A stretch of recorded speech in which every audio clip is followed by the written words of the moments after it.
Hello and welcome back to OC Aviary. Today in this video we're going to be looking at all of the breeding preparation and plans ready for next year. So basically as soon as the molt is finished, I'm already looking at the birds, having a look who will be breeding next year. Now that gives me 6 months to bring in any new birds I need, but also gives me 6 months to move on any birds that aren't in my plans. So the plan is I'm going to show you through the birds that I'm going to be sort of breeding off next year and why I'm breeding off them.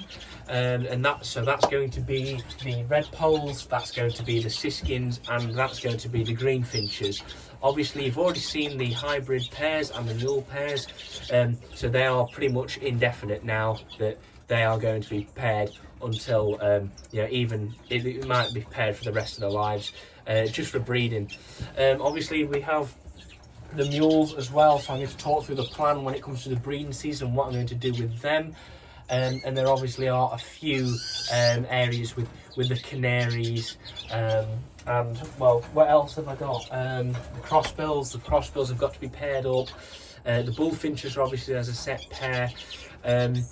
And then I'm moving the chaffinches on, so we won't be having the chaffinches next year. But then also we will take a look at the new birds I've brought into the shed. So we've brought in a trio of Siberian goldfinches with a mutation there. We also have a native goldfinch cock and then a yellowhammer hen. So let's get right into it. Now, something I thought that would be worth mentioning at the start of this video is a year ago on Tuesday was the national exhibition at Stafford, hosted by the Yorkshire British Bird Mule and Hybrid Club.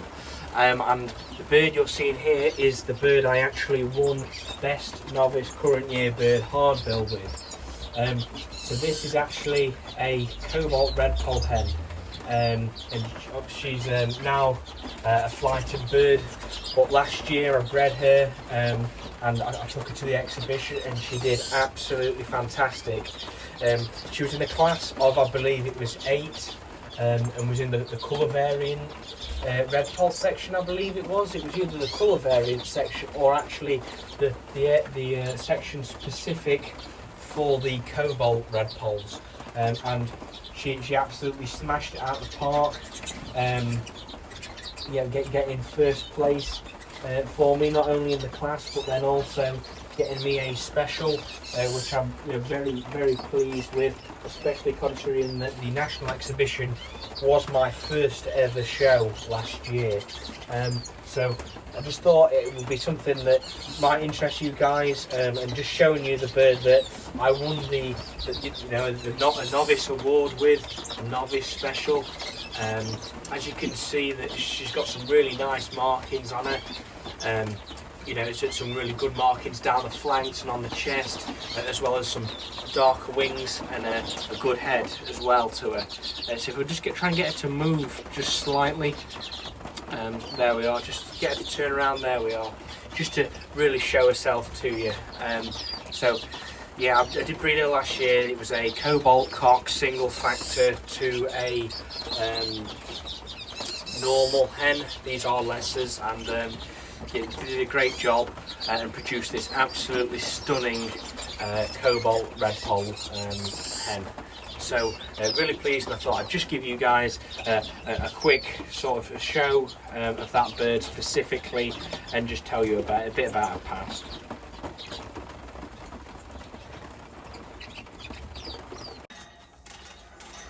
So we're going to start off with looking at the Redpoll hens I've chosen to be breeding next year. Now, you won't have seen these cages before. I actually managed to pick them up for a bargain price of just £20 a few weeks ago now. The chap actually was just at an ex-canary fancier, and he found these in his shed, painted them, and just wanted £20 for them. So I got the £20, and there we are. We've got these cages, which are actually ideal for transport. They fold in half, as you can see. We have this hinge here, and then the like a handle just locks them in together. So they'll be very ideal to take to many of the shows when I'm selling. So we have this first top row with these 3. So these are the cobalt hens I plan to breed from next year. We have 2 sisters here, both which were proven hens this year, but I didn't actually get any young from. We have the cobalt hen here. She is, I believe, 2 years old. So these are last year. She's the previous year, and she actually has some white coming on the face. I don't know if you can see. But I do believe that might be more due to a lack of some pigment than actually being a pied. Then we have this agate pastel in the corner, and I bred from her this year. We had, I believe it was 4 young from her, which are actually the 2 cinnamons down here. And then we have 2 normal cocks in the shed who are split for agate and split for cinnamon, with their father being a cinnamon. Then we have this normal hen, so she, I got her in a few weeks ago, if you remember, with the crossbill, when we brought in that crossbill cock, and also the yellow hammer cock, and the new satinet canaries. And then we have a normal hen down here in the far corner. So really what I'm looking at here, and the reason I chose these select 8 out of the other hens, is the 3 cobalts are the best of the cobalts which I had. Much better colour, much richer brown, and very, very dark, and not a fat lot of white actually coming up the chest. As you can see, there is slightly, but nothing that can't be bred out of them. We have the agate pastel hen on the end, so she's the only pastel bird, which is one of the main reasons I actually chose to keep her. So we can get some of those pastels coming in. We have the 2 cinnamons down here. So we had another cinnamon hen who is with the Siskin cock for a Siskin Redpoll hybrid next year. And I chose that these were far better quality, these 2 cinnamons down here, much better and rich in the brown, the sort of the cinnamon brown. They have the sort of a grey bib underneath the beak, and then they also have the actual flecks coming down the sides, which are really nice to see in comparison to that cinnamon hen, the other one, as she is just one set shade of brown, whereas these are several different shades.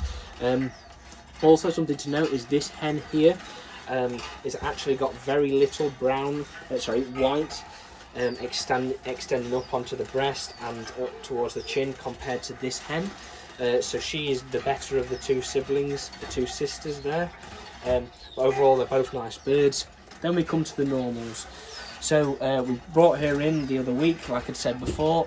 She is from Jack Lloyd's line, so will be an absolutely fantastic line to work with. She's a really big cobby bird, and very good type, and also just the markings on the flanks really do it for me, I think. She's by far probably one of the best normal hens I've seen. And then we have the other normal hen just down here, and she, as you can see, is a much lighter build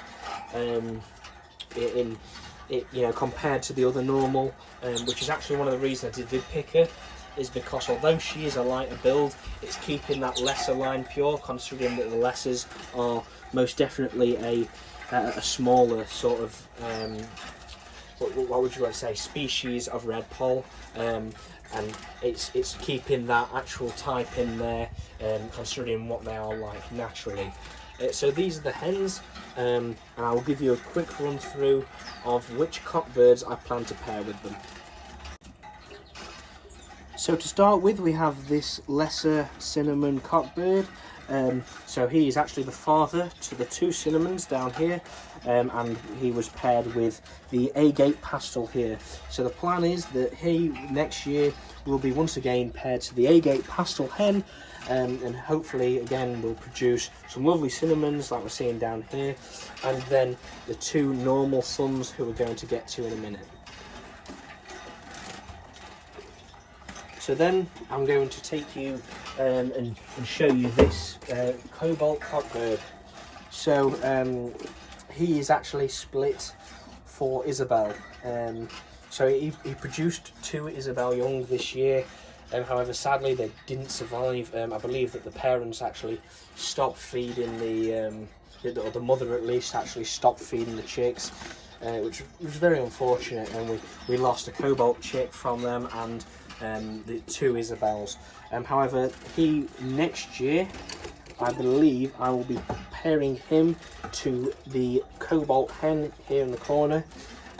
So we're keeping those 2 cobalts together, which will produce as the Isabels, because he is split for Isabel, but also the fact that she is another cobalt. We're going to get double factor cobalts there, which ultimately will be much darker birds. So I'm actually going to show you now. So this is one of the 2 sons from the cinnamon cockbirds to the agate pastoral hen. The brothers are of the cinnamons. So he is split for agate and he is split for cinnamon. So next year he will produce normals, he will produce cinnamons, and he will produce agates. Also, when having the bird split for those 2, actually makes it so that the youngsters can produce Isabel. So my plan actually with this cockbird in particular is to pair him to this normal hen, and the main reason for that is so that we have all the size and the really good markings from her, combined with him being a normal and quite a nice looking normal in my opinion, and also the fact that he carries cinnamon and agate and will produce Isabel as well, which will give us some mutations from the size of her. So in biology, a male cannot be smaller than its mother. So realistically, what that is going to make happen is that any cockbirds bred from this pair, which will be, I believe it will be cinnamon cockbirds and agate cockbirds, with the Isabels being hens, we will actually get them being at least the size of her, which will be fantastic for the line of lessers, having her shape and size combined with the stripes, and then we'll obviously get normals from that pair as well, which hopefully will look a lot like her. So that's the first cinnamon and agate split normal, and then we have the second. So as you can see, this bird is quite a fair bit lighter than a lot of the normals we're seeing down at the bottom. And the main reason I will be keeping him on is actually because he is once again split for agate and split for cinnamon. So we'll again produce the Isabels. So my plan with this cockbird is to pair him to one of the 2 cobalts, as that will give us the opportunity to produce many different colour mutations. So we will get normals from the pairing, cocks and hens. We will get cobalts from the pairing, cocks and hens. We will also get agates, we will get cinnamons, we will get Isabels. And then, because of how cobalt sort of can carry through, cobalt is actually a codominant gene, so you can actually get both what would you say, mutation colours working together to produce the actual final colour of the bird. So that one actually produces, with that pairing, Isabel cobalts, silver cobalts and cinnamon cobalts, which leaves us with, I think it's a potential of 8 different colours from the pairing I worked out. There's a potential, I could potentially be missing a few, but either way, what we would be seeing is a real variation of colour from pairing the normal cock, sorry, that's the cobalt, from pairing the normal cock split for cinnamon and split for agate, also producing Isabel, with one of the cobalts. So the plan is that he should really be a big player for next year, producing many different mutations along with his brother, to really increase all of that, and the potential for getting agate cocks, cinnamon cocks, and other coloured cockbirds other than the general, the cobalt and the normal cocks. So those 4 pairings aren't for definite, as I will be definitely bringing in 4 more cockbirds to pair to these hens. So as you saw, I paired, or sort of gave the an idea of what I'm going to pair, which hen to which cockbird, and we have a few spare. So those 4 hens spare will be the 2, I believe it'll be the 2 cinnamons, we'll have a normal hen spare and we'll have a cobalt hen spare, which means I will be looking for some new Redpolls to be bringing in. Now my plan is that I should hopefully be bringing in this weekend potentially an Isabel cockbird. I'm hoping to get him from a close mate of mine. I got the cinnamon cock off him last year, and the normal hen, just the smaller hen, from him in about June, as he realised he had a spare hen and thought I would be better use, and obviously she was. With that, we should be getting an Isabel cock, I hope, and he will be paired to one of the cinnamon hens. So we'll produce cinnamon cocks who are split for Isabel, as well as Isabel visual hens, and I believe it is just that. So we'll get definite, we'll be able to sex them from birth.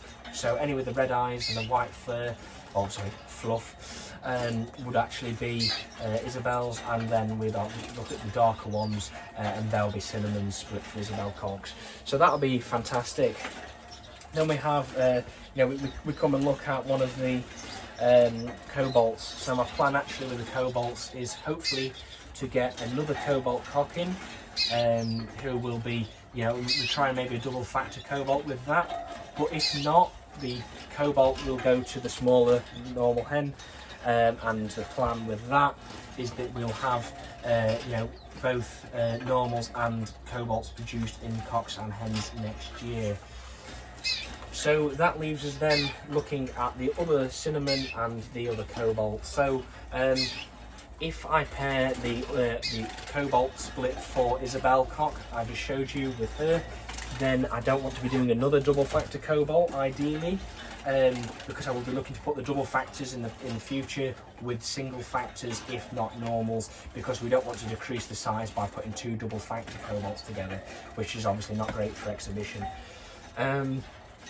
So then I should be getting in another cobalt cock, I hope, who will be going to a cinnamon. So we'll get cobalt, I think we'll get both cobalt cocks and hens from that pair. We'll get cobalt split for cinnamon cocks, and we would also get the co-dominant, which would be cinnamon cobalts, which will be nice, and I believe that they would be all hens.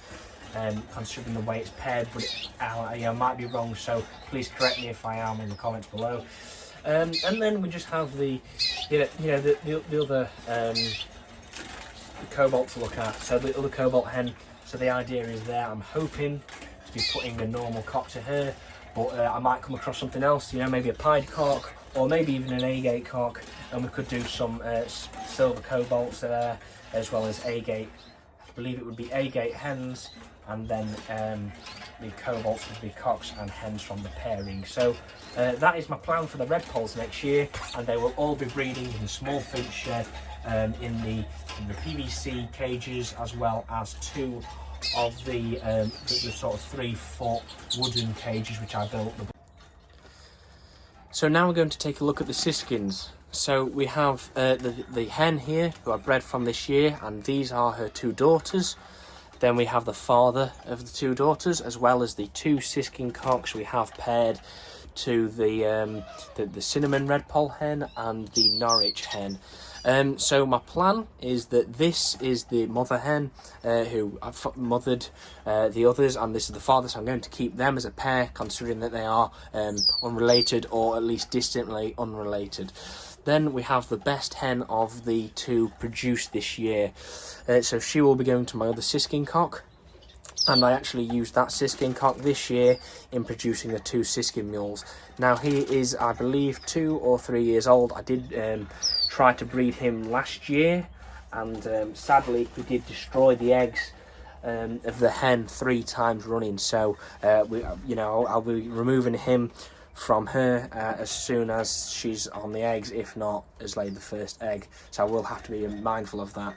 And she was this what you call it, an eye catcher a few weeks ago, as you may recognise her, and she is really absolutely stunning.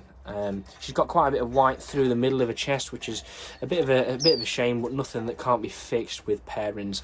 So she will be pairing to him, and she will be pairing to him. Now that takes us to the spare hen. Now I have an idea for her next year, and I will show you what I'm thinking of pairing her with shortly. But if that falls through and I don't end up doing that pairing, then she will probably sit on the sidelines, just until probably March. And then once I know that we've overwintered them fine and we haven't had any casualties, fingers crossed, then she will probably go to a new home, as I'm sure someone will be looking for a Siskin hen. So if you have any ideas for her, then please leave them in the comments below, and I'd like to hear what you think I should do with her, and if you agree with the idea that I'm going to show you very shortly. Now we're going to take a look at the Greenfinch hens for next year.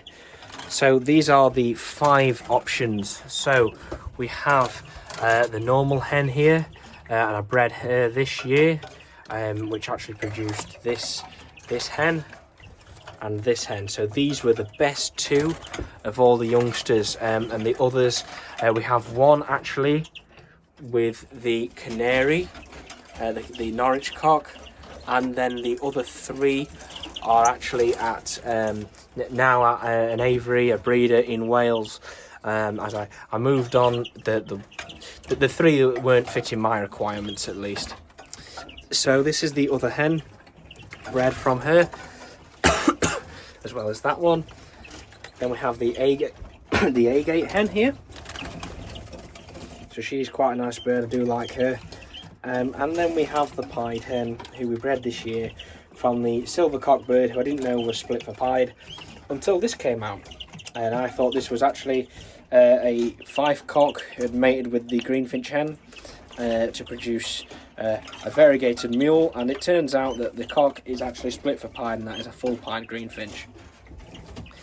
Now, the plans for next year are as follows. This hen here will be pairing to the same cock, who is just there, as she did this year, who is father to those 2, and the hen with the canary. So that's one pairing. We have the agate hen. She is actually going to be going with, where is he? He's just sat there. This cock bird. He is split for silver, so we will, or split agate. So we will actually get agate cocks and hens from the pairing, as well as normal hens, which will be nice, as we will get obviously both cocks and hens from them, so we can further develop that line, hopefully bringing it into the larger exhibition line of those 3. Then we have the pied hen. So it's important to me that although this is dominant pied, because the pied was only on one side of the pairing, I do want to make sure that whatever happens is I do get more pieds next year. So my plan is to pair her with a father, who is this Greenfinch cock here. Here's a silver, an agate, and is split for the dominant pied. So we will, from that pairing, get both pied cocks, pied hens, as well as agate hens, I believe. There will be agate hens, and I'm not too sure whether it actually comes out as well as having normals, but we'll have to see. But either way, what will happen is we will get so both cocks and hens in the pied and agate hens that will then pair to her sons, and we will be able to develop that line of agates further.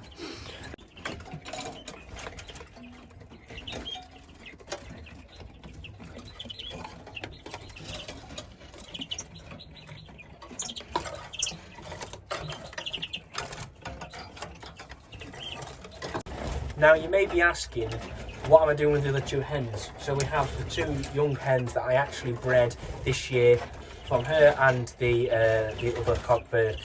So they are from Paul Meek's line, so are actually a really good line to be building from, which I'm really pleased to have. So I'm going to have those guys spare. And really what I'm looking to do is I don't want to go moving them on in the event that something goes wrong. So if in the event that she dies, and you know, I lose her for whatever reason, then I actually have a decent hen to put with them. Although it is the father, we can get away with inbreeding from you know, father to daughter for really one generation. Ideally, I wouldn't want it to breed that anymore, and obviously brother and sister is an absolute no-no. Pretty much, I don't think there's any circumstance where you should breed brother and sister. It's always best to try and really keep that gene pool different, and mixing the alleles from the different lines, and just keeping those birds as unrelated as possible. You know, where you can, without actually like having a detrimental effect on the line. However, if that hen doesn't, you know, hopefully we won't lose her over the winter. But if she doesn't, then that leaves us with those two spare. So actually, what I'd look to do then is pick the best hen and put them with the parents. So we actually have a breeding trio of the Greenfinches. So we can really breed that big size of exhibition Greenfinch, which is really what we aim for, and what I'm aiming for at the best. With that, then we would have another hen spare. So that might end up where I do have to just move that hen on, but I would be looking to really do that probably February to March time. You know, hopefully Stafford Spring Bird Show is on, and I could actually take her along. But if not, then I will keep her to the side, as she will always come in use. And it might be a case of she goes with a Norwich cock, if I have a spare Norwich cock spare, and we just see if that works. But if not, then actually we could put her in with the Agate cock, who is split for pied. I would really be looking to at least get a clutch of the pieds from her. So yeah, his daughter being there and then him being there, I'm hoping that we can at least get a clutch of pieds out, so I have some more pieds to work with. But if not, you know, and we'll see what happens, because it will depend on where I breed them. Ultimately, I might breed them in one of these 4-foot cages. But if not, we've got the flights, and I will at least have one pair in the flights, which will probably be the exhibition pair, so I can monitor the pieds more closely, as well as the Agates. And if I paired this normal hen to the Agate split pied cock, that would produce us Agate hens, which would obviously be great for the size, but also then pied hens, which would be increasing the size of the pied. Really, as you can see, that pied isn't huge. You know, she's not a massive bird, but nevertheless, it's a pied to work with, and I was looking to add a pair this year. And I'm very thankful that I've got a split pied cock, and then we have his daughter there, who is a visual pied. So I've got that line to work with, bringing the pieds up in size, by combining them with the real exhibition line, as well as that with the Agates, and really just overall bringing them into one line where they can be unrelated enough that I can pair them together without really having a big effect. Now I will actually be hopefully anyway, we'll be getting another pair of Greenfinches from Ireland. I won a competition in August on the Irish Natives group on Facebook with the Siskin hen who we saw earlier, raising the chicks, and she's sat on the nest. And I got third place in that competition with that photo, in which I won a pair of Greenfinches from a chap in Ireland. Now I'm hoping that you know, I'll be able to get those relatively soon. However, the chap hasn't actually sorted his birds out yet, sorted the Greenfinches, so he knows what he's got to keep and what you know, what is going to be moving on, which is when I get to really have a look at what I'd be liking. Now I do believe it is actually another pair of pieds, as I read on the original post. But if not, it is still another line of Greenfinches to work with, and as far as I'm aware, they are a good line from what the chap's got, and they aren't just the sort of wild size. So, you know, some more unrelated blood, so we can really get that mix of Greenfinch blood in there, and you know, build that over the next few years into some top exhibition birds, I hope. You know, something else is that I would be looking to bring in some more Greenfinches, but probably next year, once I've had a breeding season with these hens and the current cocks. as I would like to make sure that everything is definitely like cemented, or, you know, concreted really in, that I do have a line of pieds to work with, I do have a line of agates, and I do have a line of normals. So, you know, I've got multiple individuals to work with from the one colour, as at the moment I've got the one agate hen and the one agate cock. We've got the one pied hen and the one agate who is split for pied cock. So I've got 3 birds that are actually mutations, which I want to make sure I've really developed that line first, and we've got those colours concreted in so we can work on them in the future.